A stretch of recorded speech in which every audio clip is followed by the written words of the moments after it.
Bien, muy buenos días, hermanos, para todos. Me alegra mucho, hermanos, estar junto con ustedes en esta adoración corporativa, en esta adoración pública. Damos gracias al Señor siempre, hermanos, que Él nos concede, nos convoca también a adorarle en este día del Señor. Me alegra mucho ver también a nuestro hermano Oscar León, a Jimenita, Sarita, que nos acompañan en esta mañana, a Jaimito también, que nos acompañan esta mañana. Bienvenidos, hermanos, también bienvenidos todos. Y vamos, hermanos, a adorar al Señor ahora con la exposición y también con la audición de las Escrituras.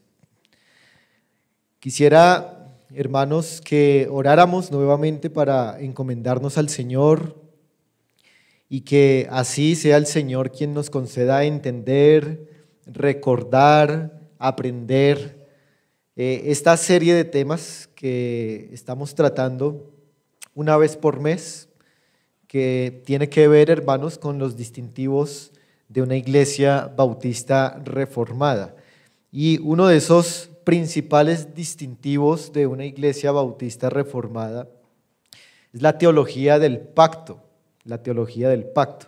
Hace un mes aproximadamente, hace 4 o 5 domingos, nuestro hermano Jaiber estaba compartiendo acerca del pacto de redención o el pacto salutis. Esa fue la primera parte. Y hoy vamos a continuar con la segunda, que como ustedes pueden ver allí en la pantalla es el pacto de obras. Ese va a ser el tema del sermón de hoy. Así que, hermanos, encomendémonos a nuestro Señor para que Él nos guíe. Señor, te damos gracias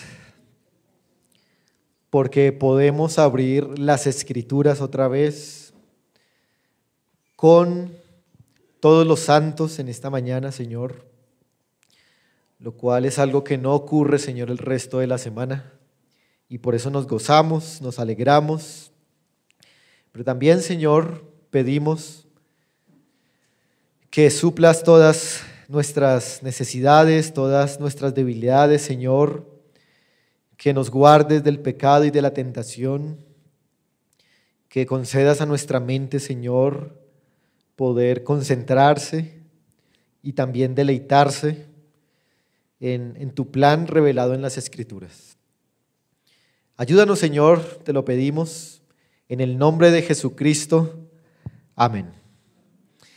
Bien, hermanos, entonces quisiera brevemente recordar un poco de lo que hemos o de lo que hablamos la vez que nuestro hermano Jaiber compartió acerca del pacto de redención o el pacto de salvación.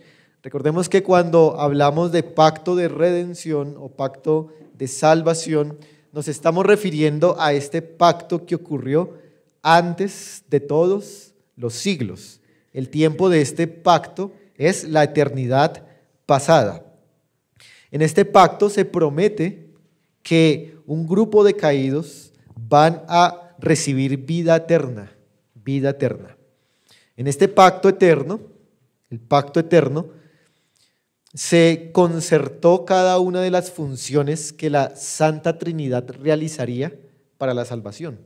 El Padre escogería a un grupo de caídos, el Hijo vendría a comprar la salvación de ese grupo y el Espíritu Santo aplicaría la salvación a esos escogidos. Así que este pacto de redención, como lo veíamos en resumen, es el fundamento de la salvación, es el fundamento de la obra salvadora de Dios.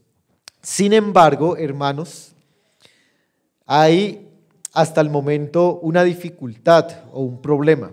Y es que para que el pacto de redención se pueda ejecutar en la historia, es necesario que haya pecadores en la historia a los cuales se les pueda aplicar ese pacto de redención. Dios planeó el pacto de redención, pero todavía no hay pecadores a quienes aplicarles ese pacto de redención.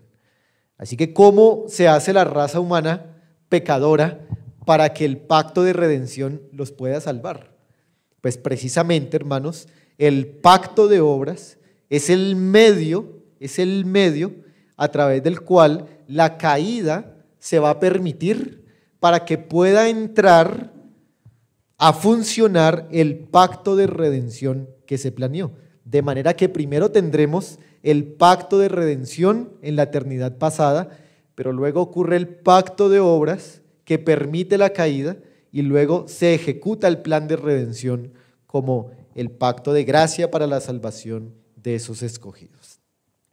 Así que hoy vamos a tratar, hermanos, del pacto de obras y vamos a tratar de resolver esa pregunta que ustedes pueden ver allí en la diapositiva, y es que ¿hizo Dios un pacto de obras con Adán en el huerto del Edén? ¿O eso solamente es algo que se inventaron en cierta época de la historia? Cuando usted lee Génesis capítulo 1, capítulo 2, capítulo 3, usted fácilmente se va a dar cuenta que no hay allí una evidencia escrita de pacto de obras. Al leer estos capítulos usted no ve que ahí dice, y Dios hizo un pacto con Adán.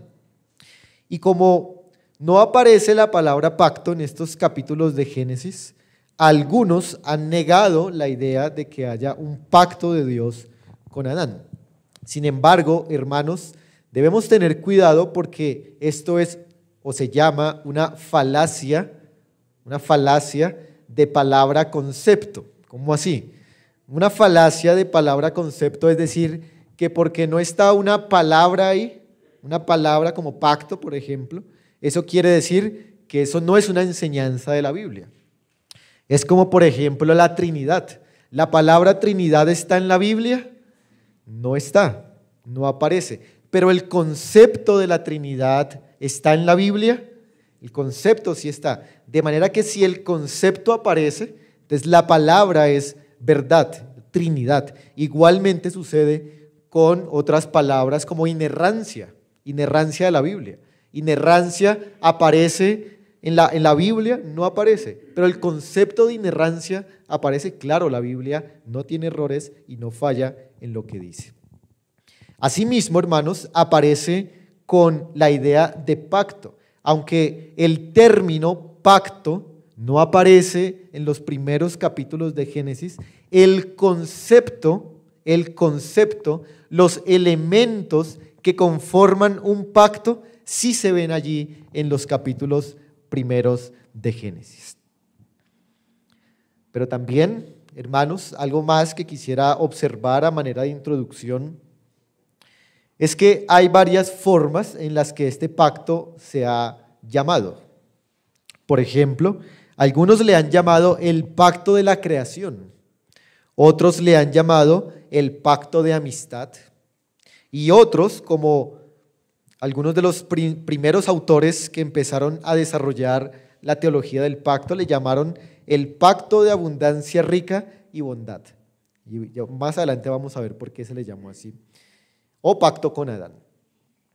Dicho esto, hermanos, quisiera que viéramos en Génesis capítulo 2 particularmente cómo es que este pacto estaba allí y se hizo con Adán y con toda la humanidad. Pero antes, hermanos, quisiera explicar algo, y es la primera cosa que quiero explicar en este sermón, y es lo siguiente, hermanos. Permítanme aquí.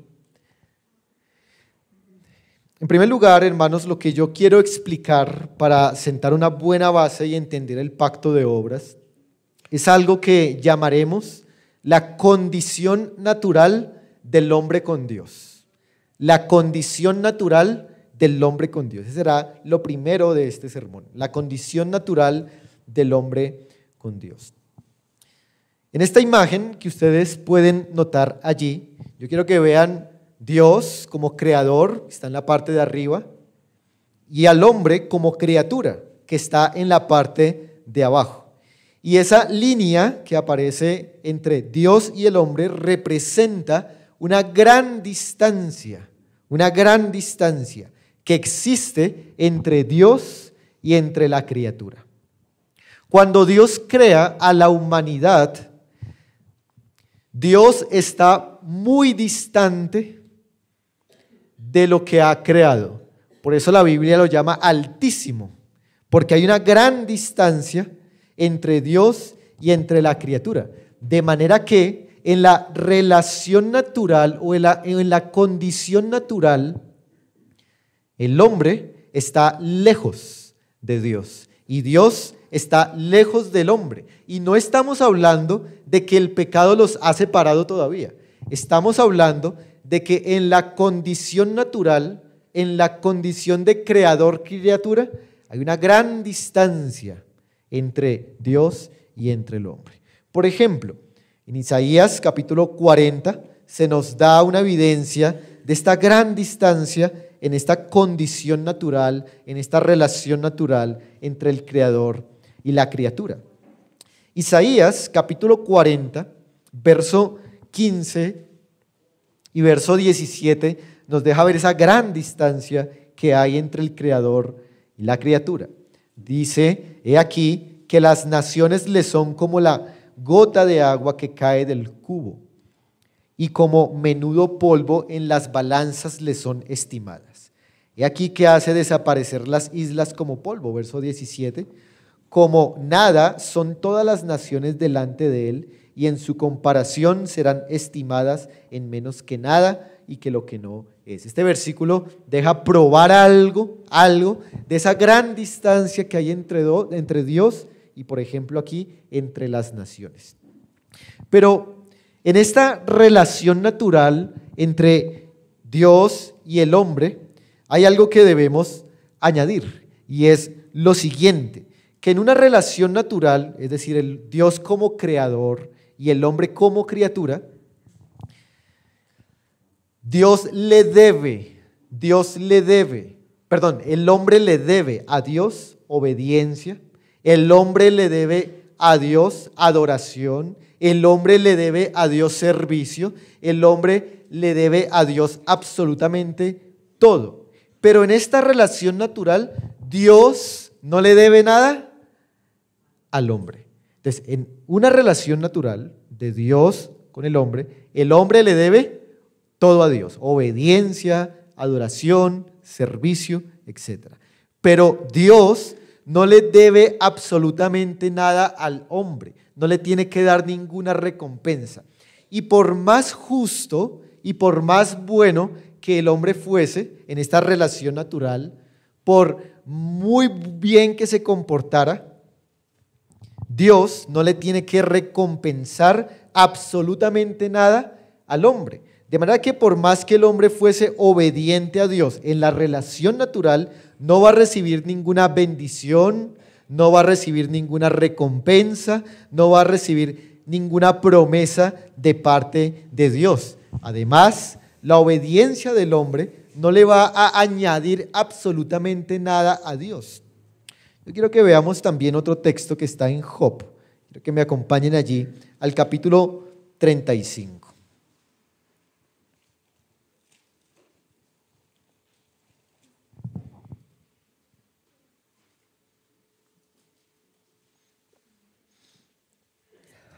Job capítulo 35. Y miren cómo en una relación natural Dios no le debe absolutamente nada al hombre, y el hombre, por más obediente que sea, no puede ganarse las recompensas de Dios, ni añadirle nada a Dios, ni quitarle nada a Dios. Job capítulo 35. Yo quiero que leamos allí el versículo 7 y el versículo 8. Dice este texto: si fueres justo, hablándole al hombre, si fueres justo, ¿qué le darás tú a Dios? La idea. ¿O qué recibirá Dios de tu mano? Entonces noten que en este versículo 7, por más justo, por más obediente que sea una criatura, no se le puede añadir absolutamente nada a Dios. Dios no necesita nuestra obediencia y por ende tampoco debe recompensar nuestra obediencia. Dios no está en la obligación, porque hay una gran distancia. Él es muy distante y Él no debe darnos absolutamente nada. Así que en una relación natural no hay ninguna bendición o recompensa de Dios para el ser humano. Y esto lo ilustra también Lucas, quiero que me acompañen allí, capítulo 17. Lucas, capítulo 17, versículo del 7 al 10, ustedes encuentran allí una parábola que el Señor Jesucristo cuenta, que nos enseña algo acerca de lo que estamos viendo. Lucas, capítulo 17, versículos del 7 al 9. Vean aquí cómo el siervo no merece absolutamente nada por cumplir sus funciones. Lucas 17, del versículo 7 al 9. Dice así el Señor Jesucristo: ¿Quién de vosotros, teniendo un siervo que ara o apacienta ganado, al volver él del campo, luego le dice, pasa, siéntate a la mesa? La respuesta sería ninguno. Verso 8. ¿No le dice más bien, prepárame la cena, cíñete y sírveme hasta que haya comido y bebido, y después de esto come y bebe tú? Verso 9. ¿Acaso da gracias el amo al siervo porque hizo lo que se le había mandado? Dice Jesús, pienso que no. De manera que en una relación de amo y siervo, como se ve aquí en este pasaje, el amo no está en ninguna obligación de recompensarle y ni siquiera de darle las gracias a su siervo por cumplir el trabajo de ser siervo. De la misma manera, Dios no tiene que recompensar, no tiene que bendecir al hombre por el hecho de ser criatura obediente o justa o buena o santa en el estado creado. Así que este versículo prueba, hermanos, que Dios no está en la obligación de bendecir a nadie, porque hay una gran distancia entre Dios y el hombre. Y esto antes del pecado. Antes del pecado, Dios tampoco está en la obligación de darle absolutamente a nadie. Sin embargo, hermanos, aunque Dios no está en la obligación, y aquí empieza lo maravilloso de la teología del pacto, aunque Dios no está en la obligación de darle a ninguna criatura nada, Él, Dios, de manera voluntaria, de manera libre, es decir, nadie lo ha obligado, de manera bondadosa, baja desde su distancia eterna y decide bendecir y recompensar a la criatura. Esto se conoce como la condescendencia voluntaria de Dios.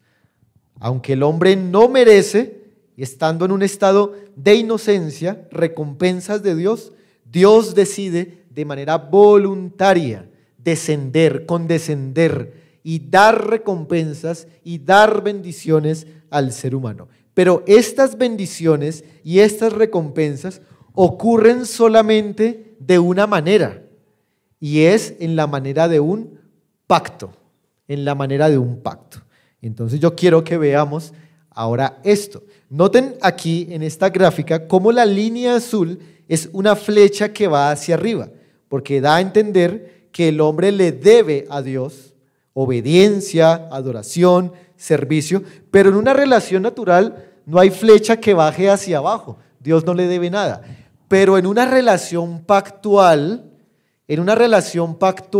noten cómo la flecha va hacia abajo, porque en una relación pactual es Dios quien decide recompensar, bendecir y prometer cosas al hombre, aunque éste claramente no lo merezca por ser criatura. Así que por medio de un pacto, hermanos, es que Dios puede relacionarse con el hombre. Por medio de un pacto es que las bendiciones especiales de Dios le son concedidas al ser humano. No hay otra manera en que el ser humano pueda relacionarse con Dios a no ser que Dios haya condescendido para hacer un pacto con la raza humana. Así que esto es precioso, hermanos. Pero recordemos brevemente algo de lo que es un pacto. Ya hemos enseñado muchas veces lo que es un pacto, pero si alguien aquí no lo recuerda, podemos decir, por ejemplo, que un pacto es un compromiso que se hace, y se asegura con juramentos o con sanciones. Les voy a poner un ejemplo de la vida cotidiana. Digamos que usted y yo hacemos un acuerdo, solamente un acuerdo, y decimos, hoy vamos a ir a almorzar juntos. Hoy vamos a ir a almorzar juntos. ¿Eso es un acuerdo o un pacto? Eso es un acuerdo. Eso es un acuerdo solamente. Vamos a ir a almorzar juntos. Pero ¿qué necesita ese acuerdo para convertirse en un pacto? Necesita, por ejemplo, un juramento. Entonces yo te juro que hoy vamos a ir a almorzar. Eso ya se convierte en un pacto. O cuando le añado alguna sanción, digo, vamos a almorzar o si no, que un rayo caiga y nos parta en dos. Eso es una sanción, una sanción. Así que un pacto es un acuerdo, pero asegurado con juramentos o con sanciones. Vamos a darnos cuenta que en esta relación pactual en la que Dios entró con el hombre, Dios le hace una promesa al hombre y asegura esas promesas con sanciones y con compromiso. Eso lo vamos a ver un poco más adelante. Pero antes de pasar a nuestro segundo punto, hermanos, quisiera decir algunas cosas aquí. Primero, yo quiero que ustedes noten lo importante que es un pacto. Porque si no fuera por un pacto, no habría ninguna bendición y ninguna manera de que nosotros pudiéramos relacionarnos con Dios. Seríamos criaturas lejos de alcanzar o de tener una relación con Dios. Así que si no es por un pacto, ustedes no pueden relacionarse con Dios. Si no es por un pacto, yo no puedo relacionarme con Dios. De manera que un pacto es importantísimo en cuanto a la relación con Dios. Pero quiero que también vayan pensando, hermanos, mucho en cuanto a esta condescendencia voluntaria de Dios. ¿Por qué Dios, el Dios eterno, el Dios altísimo, decide condescender para entrar en una relación con sus criaturas? ¿Por qué Dios hace eso si Él no está obligado? Pero también, hermanos, quiero que noten otra cosa, y es que también se ve que el pacto es una iniciativa del hombre. No, es una iniciativa de Dios. Por eso a los pactos en la Biblia se les llama pactos unilaterales, porque solamente es de un lado de donde provienen, es decir, de la parte de Dios. Dios es quien toma la iniciativa para hacer los pactos, para concertarlos, para comprometerse y para añadir sanciones y juramentos. Pero dicho esto, hermanos, yo quiero que pasemos ahora a una segunda cosa, y esto entonces es la condición natural. Pero ahora veamos de cerca la condición pactual. Entonces, quiero que añadamos aquí lo siguiente. Entonces, acabamos de ver la condición natural del hombre. Ahora vamos a ver la condición pactual de Dios con el hombre. Ahora sí, hermanos, ¿qué es lo que vamos a hacer aquí? Yo quiero demostrar que con cada una de las acciones y palabras que Dios dice y hace en Génesis capítulo 2, cada una de ellas son elementos que nos permiten rastrear un pacto. En otras palabras, vamos a seguir un rastro que Génesis 2 nos ha dejado para comprobar que efectivamente allí se hizo un pacto. Vamos a ver todos los elementos que constituyen un pacto allí en Edén. Quiero que vayamos en primer lugar a Génesis capítulo 2, versículo 4.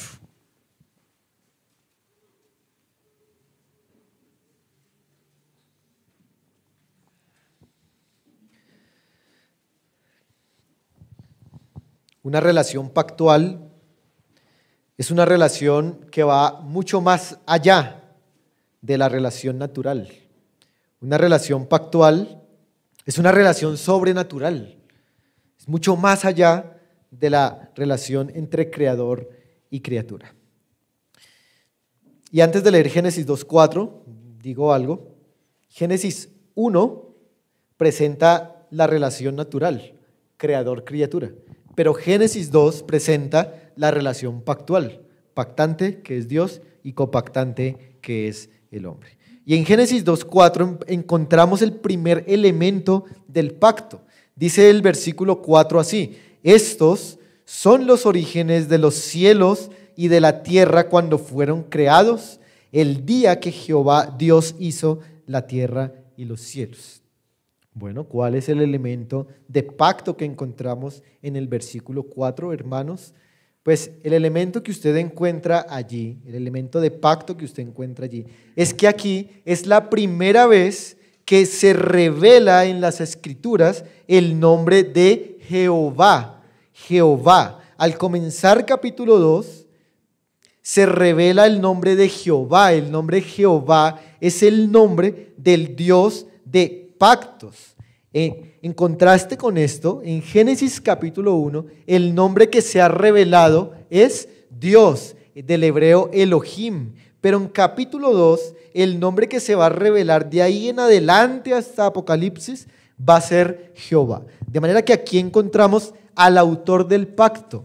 El autor del pacto es Jehová. De manera que se ha pasado de una relación natural en donde el Dios de la creación es Elohim a una relación pactual en donde el pactante de este pacto es Jehová. Entonces hay un avance en la relación. Deja de ser una relación natural y pasa a ser una relación sobrenatural. Así que este es el nombre del pacto, Jehová. Pero segunda cosa, el lugar del pacto. En Génesis capítulo 1, Dios crea al hombre en el mundo. Dios crea al hombre en el mundo. Pero en Génesis capítulo 2, ¿dónde coloca Dios al hombre? En el Edén. Entonces noten cómo en la relación natural Dios coloca al hombre en el mundo y noten cómo en la relación pactual Dios coloca al hombre en Edén. Noten el versículo 15, Génesis 2:15. Dice, tomó pues Jehová Dios al hombre, ahí aparece el nombre de pacto otra vez, y lo puso en el huerto del Edén. De manera que si lo puso en el huerto es porque antes no estaba en el huerto. En la relación natural, Adán fue creado en la tierra, en cualquier lugar. Pero en la relación pactual, Dios coloca al hombre, va mucho más allá y lo coloca en el huerto del Edén. Además, en este lugar Dios le da unas funciones muy particulares al hombre que en otros sermones ya las hemos mencionado un poco más a profundidad, pero aquí mencionémoslas de manera general. Dice el versículo 15, tomó pues Jehová Dios al hombre, lo puso en el huerto del Edén para que lo labrara y lo guardase. Recuerden, hermanos, que no se refiere solamente al mero trabajo de labrar y cuidar la tierra, sino que estas palabras eran términos técnicos que se utilizaban para describir el trabajo de los sacerdotes en el tabernáculo y en el templo. De manera que aquí uno entiende que el Edén es un templo donde está la presencia de Dios y donde Adán debe trabajar para cuidar o preservar la santidad del templo. Pero no solamente vemos un autor del pacto, no solamente vemos el lugar del pacto, sino que también vemos la cabeza representativa del pacto. Es decir, ¿con quién hizo Dios este pacto? Versículo 15, 16, 17 nos dicen que lo hizo claramente con Adán. Le da unas instrucciones a Adán. Pero el pacto, hermanos, es hecho con Adán y también con todos sus representantes. Es muy interesante pensar en el significado de la palabra Adán en el idioma hebreo. La palabra Adán en el idioma hebreo se pronuncia así, Adam con M al final, y significa hombre como un individuo, pero esta palabra también significa humanidad como una colectividad. De manera que Dios está haciendo un pacto con un individuo, pero que en ese individuo está representada toda una colectividad que es toda la raza humana. Así que en este pacto, todo lo que ocurra con Adán también va a ocurrir con el resto de la raza humana. Leamos un momento Romanos capítulo 5, versículo 19, y veamos cómo cuando Adán traspasa este pacto, no solamente es culpable Adán, sino que es culpable toda la humanidad, porque claramente Dios hizo este pacto con Adán, pero también con toda la humanidad. Romanos capítulo 5, versículo 19, dice así: porque así como por la desobediencia de un hombre, los muchos fueron constituidos pecadores. Leamos hasta ahí. Noten cómo en este pasaje un hombre y después dice muchos. Así que Adán es un representante, un individuo representante de los muchos, de toda la raza humana. Todo lo que haga Adán en el pacto de obras afectará a toda la humanidad. Pero también, hermanos, no solamente hay un autor, un lugar, una cabeza representativa, sino también hay unas condiciones que Dios coloca en este pacto. Hay unas condiciones. Volvamos a Génesis 2 y leamos versículo 17.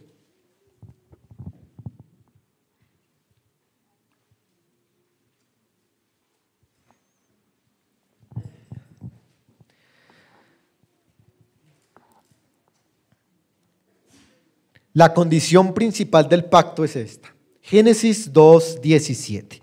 Mas del árbol de la ciencia del bien y del mal no comerás, porque el día que de él comieres, ciertamente morirás. En este texto podemos encontrar, hermanos, una ley positiva que es la condición del pacto. Permítanme explicar a qué me refiero con esto. Cuando Dios creó a Adán, en la relación natural, Dios le colocó a Adán una conciencia, como Romanos 2:14 lo dice. Es decir, que Adán tenía la capacidad para distinguir entre lo que era bueno y entre lo que era malo, y también tenía la capacidad para escoger entre lo que era bueno y entre lo que era malo. Adán es creado con una ley natural en la relación natural. Él tiene los 10 mandamientos escritos en el corazón. Adán sabe qué es lo bueno y qué es lo malo, y que es su deber como criatura mantenerse en la obediencia como criatura. Pero Dios va mucho más allá de la ley natural y añade una ley positiva. Cuando yo digo o cuando se dice ley positiva, nos estamos refiriendo a una ley añadida. Eso podría ser un sinónimo. Ley positiva, ley añadida. Así que Dios no solamente le da una ley natural en la relación de criatura-creador, sino que le da una ley positiva ahora en la relación pactual. ¿Cuál es la ley positiva o la ley añadida del pacto de obras? No debes comer de este fruto. Una pregunta: ¿es inmoral comer de un árbol? ¿Es inmoral comer de un árbol? Claramente no es inmoral comer de un árbol. Pero como Dios añadió su palabra prohibitiva a comer de ese árbol, esto se convierte en algo inmoral. Eso es una ley positiva, algo que Dios añade a la ley natural y que le da cierta forma de restricciones. Así que Dios prohíbe a Adán que coma del fruto del bien y del mal. El hombre entonces no tiene ni una sola oportunidad de fallar. Dios es severo en este pacto. Le dice: si tú fallas una sola vez e incumples la condición que te estoy poniendo de comer de este fruto del árbol, entonces vendrá sobre ti la consecuencia, la maldición de este pacto. Pero antes, noten ustedes que hay un árbol que se llama el árbol de la ciencia del bien y del mal. ¿Este árbol es real o es imaginario? Es real, ¿no? Creemos en que Génesis capítulo 1, 2 y 3 es narración histórica real, hechos reales. Así que este árbol claramente es un árbol real, que no se nos dice cuál árbol es, pero es un árbol real. Pero al mismo tiempo, hermanos, debemos decir que este árbol es, como algunos han dicho, un sacramento. Este árbol de la ciencia del bien y del mal es un sacramento. ¿Cómo así sacramento? Es un símbolo de algo, señala algo, explica algo. Este árbol, ¿qué le tenía que recordar a Adán? Que si él llegaba a desobedecer la ley de Dios, él sería castigado, él sería maldito. Entonces, aunque este árbol es verdadero, este árbol recuerda a Adán que si falla, entonces Dios traerá las consecuencias sobre él. Pero si Adán se mantiene en obediencia sin comer de este fruto, Dios le va a dar vida eterna. Y ese es nuestro quinto elemento del pacto de obras. Hay una promesa en este pacto. Y la promesa que hay en este pacto, hermanos, es que Dios le promete a Adán vida eterna. Y usted se preguntará, luego ya Adán no tenía vida eterna. Luego Adán no fue creado en una condición de inocencia, de santidad, de justicia. ¿Qué le faltaba a Adán? Hermanos, Dios le hizo una promesa a Adán de vida eterna. ¿Pero qué es esta vida? ¿O cómo podemos ver aquí en el relato de Génesis que efectivamente hay una vida superior que Dios le está prometiendo a Adán? Pues hermanos, en la relación natural hay un tipo de vida que Adán ya tiene, pero en la relación pactual Dios está prometiendo algo mucho más elevado. Y por eso es que los autores que empezaron a estudiar sobre el pacto aquí le llamaron un pacto de rica abundancia de vida, porque es un pacto en el que se promete una vida superior que la criatura nunca hubiera podido obtener por sí mismo en la relación natural. De manera que el pacto es una bendición para Adán porque se le está prometiendo una vida superior que la que tenía cuando fue creado. Pero ¿cómo sabemos que se prometió una vida? ¿Cuáles son los argumentos? Permítame citar a un autor y luego decirle algunos argumentos que podemos ver allí en Génesis. En primer lugar, dice este autor que esta promesa de la vida era dos cosas, posiblemente dos cosas. Uno, que si Adán pasaba la prueba de no comer del fruto, Dios iba a confirmar su estado actual, que era de mucha felicidad. O sea, Dios lo iba a mantener en ese estado de inocencia. Dos, Dios le estaba prometiendo un estado mejor a Adán, un estado mejor. Ahora, yo les hago una pregunta, hermanos, y es, ¿qué le hacía falta a Adán? ¿Sí? ¿O a Adán le hacía falta algo en el pacto de obras? Y la respuesta es, claro que sí, a Adán le faltaba algo. Adán podía pecar. Adán podía pecar. Así que Adán no estaba glorificado todavía. Adán era mutable, podía caer del estado en el que había sido creado. Él podía decidir entre lo bueno y mantenerse, o decidir lo malo y caer de ese estado. Así que a Adán sí le faltaba algo. Él podía pecar, pero parece ser que Dios le estaba prometiendo que si pasaba la prueba, entraría a un estado de glorificación superior. Algunos hacen una distinción aquí en la relación natural, Adán tenía existencia, pero en la relación pactual, Adán tendría vida eterna. Es muy diferente la existencia eterna que Adán tenía cuando fue creado a tener vida eterna. Muy diferente, hay mucho de diferencia. Así que a Adán se le está prometiendo vida eterna. Pero ¿cuáles son los argumentos que nos dejan ver que esto le prometió Dios al hombre en la relación pactual? Primero, noten el árbol de la vida. Versículo 9 de Génesis 2 dice, y Jehová Dios hizo nacer de la tierra todo árbol delicioso a la vista y bueno para comer, también el árbol de vida en medio del huerto y el árbol de la ciencia del bien y del mal. Así como el árbol de la ciencia del bien y del mal era un sacramento, era un simbolismo que recordaba la muerte de Adán por desobedecer, así también el otro árbol, el árbol de la vida, recordaba a Adán que si pasaba la prueba podría comer de ese árbol y obtener una vida superior a la que él tenía. Así que lo primero es que el árbol de la vida expresa esa promesa que Dios le da.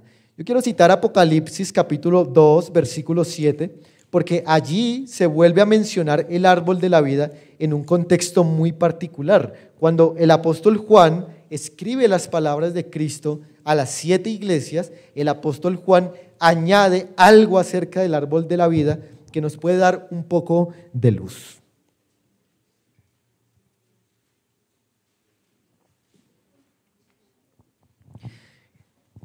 Apocalipsis capítulo 2 versículo 7, Señor Jesucristo dice: al que tiene oído, oiga lo que el Espíritu dice a las iglesias.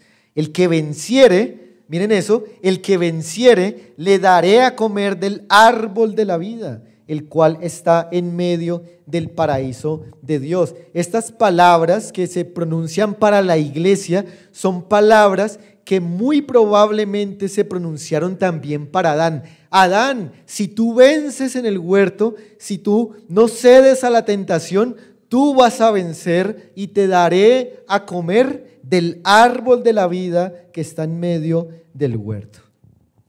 Así que en primer lugar, el árbol de la vida argumenta a favor de la promesa de una vida superior para Adán.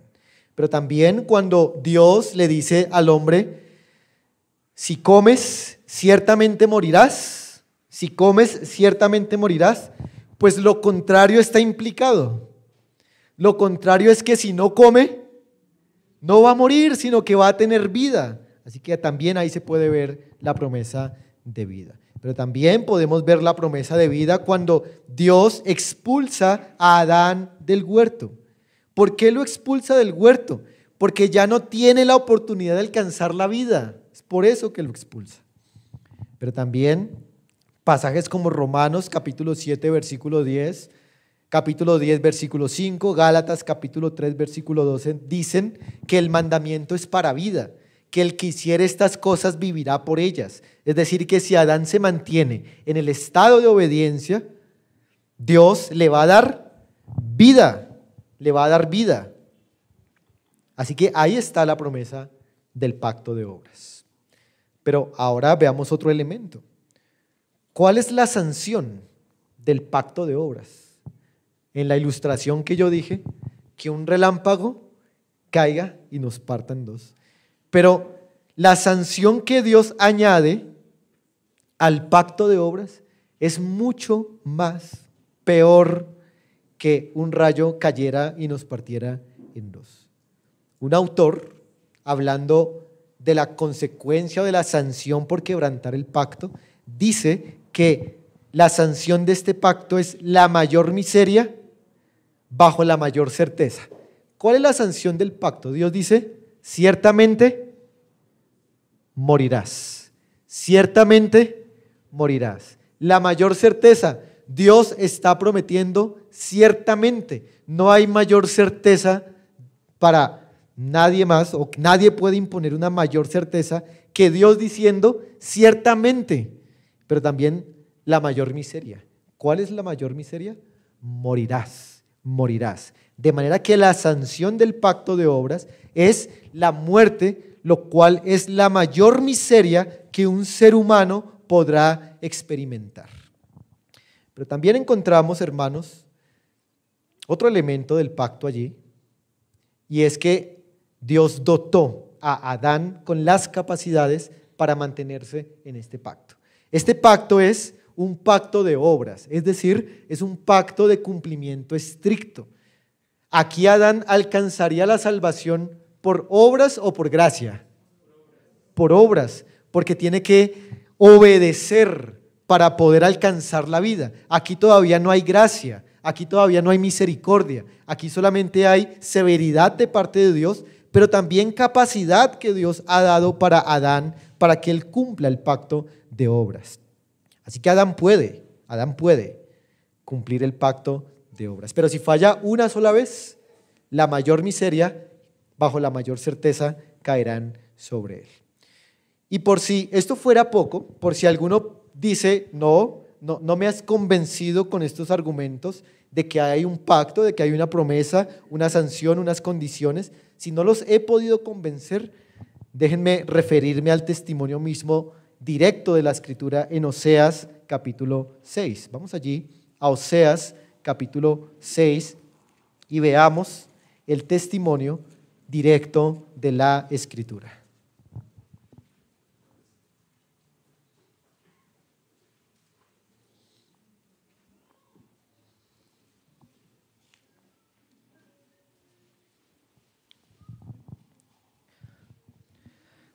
Oseas capítulo 6 y veamos el versículo 7. Antes de leerlo, el profeta en el contexto le está hablando a Efraín, en versículo 4, le está hablando a Judá, al pueblo de Israel. Y miren lo que el profeta pronuncia contra la nación de Efraín y contra la nación de Judá en el 6:7. En el 6:7.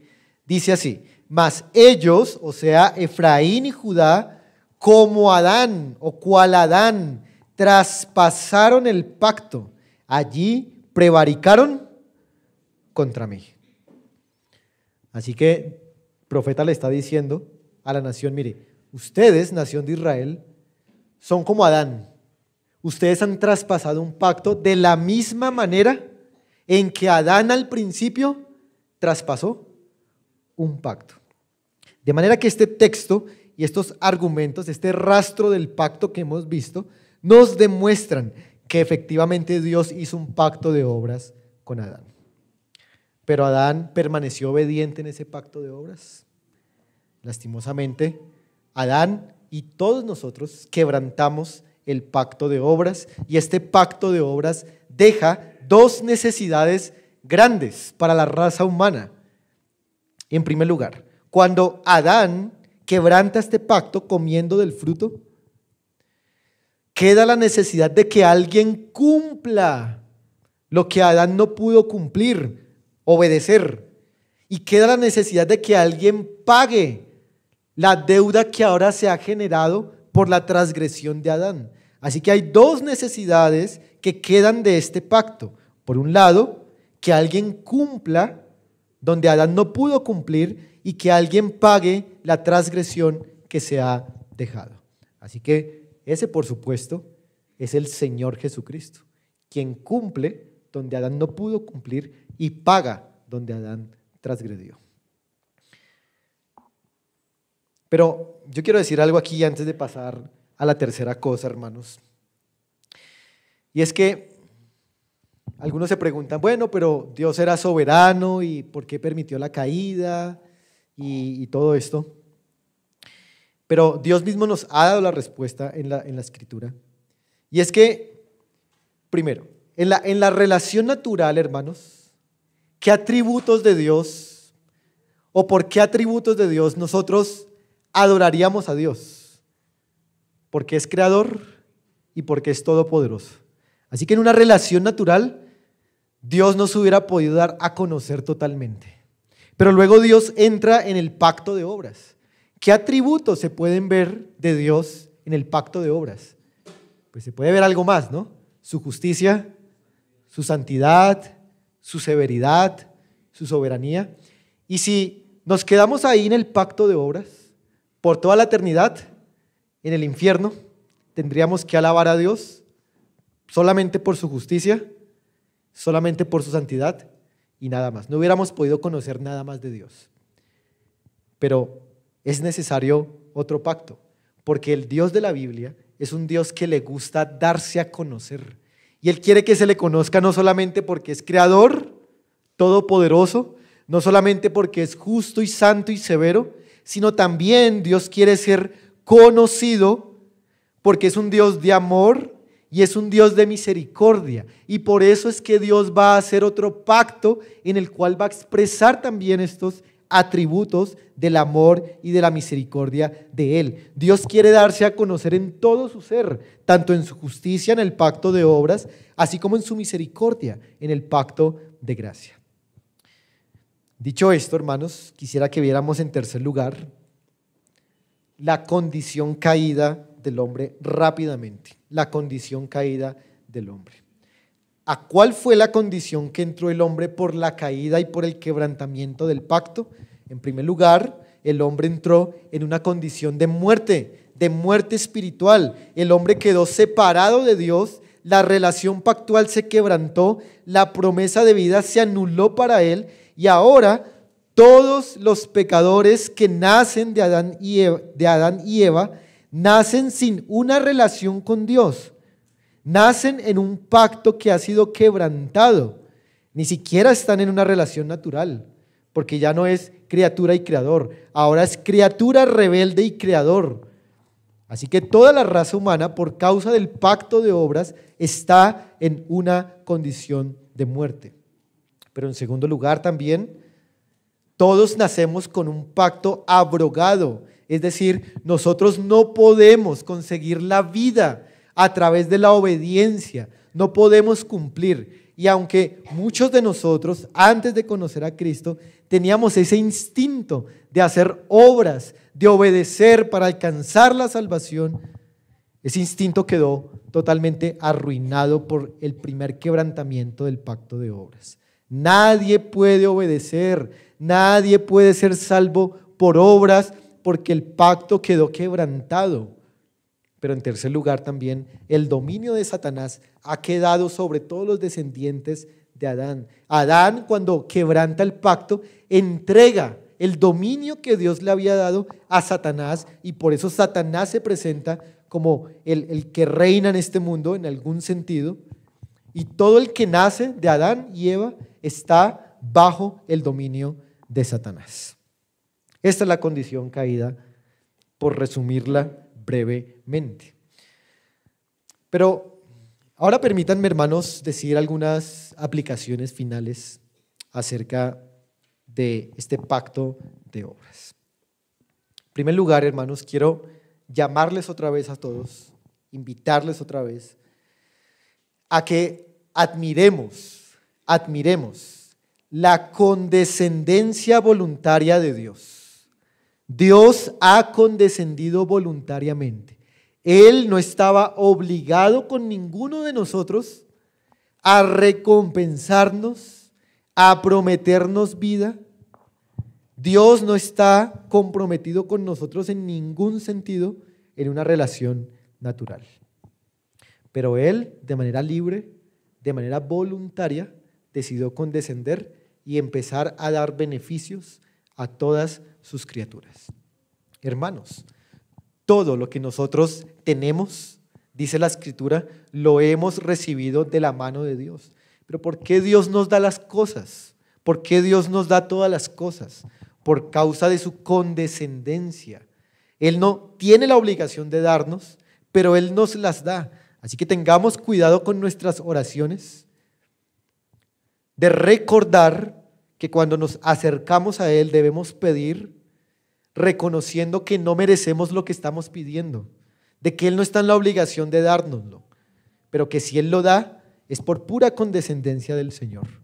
Por eso estos predicadores que hoy en día decretan que Dios les tiene que dar, va totalmente contrario a lo que la Escritura enseña sobre el carácter de Dios. Filipenses 2, hermanos, es la cúspide de la humillación o la condescendencia de Dios. Haya pues en vosotros este mismo sentir que también hubo en Cristo Jesús, el cual siendo en forma de Dios, no estimó el ser igual a Dios como cosa a que aferrarse, sino que se humilló a sí mismo, tomando forma de siervo hecho semejante a los hombres. Y bueno, murió en la cruz por nuestros pecados. Cristo es la expresión máxima de la condescendencia pactual de Dios para salvarnos. Él no tenía que hacerlo porque Él es el Altísimo, pero lo hizo, hermanos, por amor a nosotros.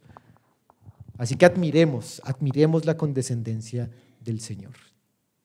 Pero también, hermanos, El pacto de obras nos hace pensar en algo, y es que Dios nos pide obediencia perfecta para salvación.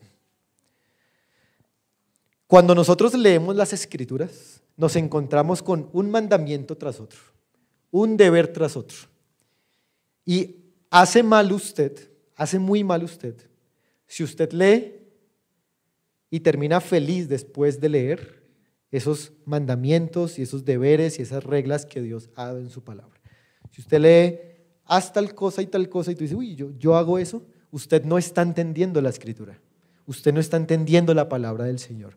Porque Dios ha puesto mandamiento sobre mandamiento para que nosotros digamos, yo no puedo cumplir esto. Yo soy un pecador y necesito a alguien que cumpla en mi lugar, alguien que pueda obedecer perfectamente, porque son muchos mandamientos y yo no puedo porque he quebrantado el pacto de obras. Así que el pacto de obras nos ayuda a leer mejor los mandamientos de Dios, porque nos ayuda a darnos cuenta que no podemos cumplir nada, a no ser que haya alguien que haya obedecido por nosotros. ¿Quién es, hermanos, el que ha obedecido por nosotros? El Señor Jesucristo. Él obedeció mandamiento tras mandamiento. Él cumplió mandamiento tras mandamiento para salvarnos y para imputarnos su justicia, para ganar vida eterna para nosotros. Así que no confiemos en nosotros mismos, confiemos en un Salvador y leamos correctamente la Escritura. Recuerden, hermanos, que el quebranto del pacto de obras hace que sea necesario otro pacto, o que se ejecute el pacto de redención. Así que el pacto de obras es como el medio a través del cual se va a ejecutar el pacto de redención, que se le llama el pacto de gracia. En este pacto de gracia, hermanos, Cristo cumplió todo lo que Dios exigía. Y en este pacto de gracia, Cristo pagó la deuda que se había suscitado por el pecado de Adán y el pecado nuestro. Él entonces gana salvación por su propia obediencia. Él gana salvación por medio del pago que Él hizo en la cruz.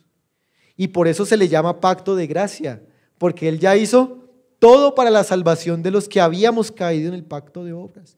¿Y qué nos dice el Señor? Que debemos confiar en Él, que debemos arrepentirnos de nuestros pecados para recibir lo que Cristo ganó. Es gratis, hermanos, es gratis, no tenemos que hacer nada, porque aún la fe y el arrepentimiento son dones de Dios.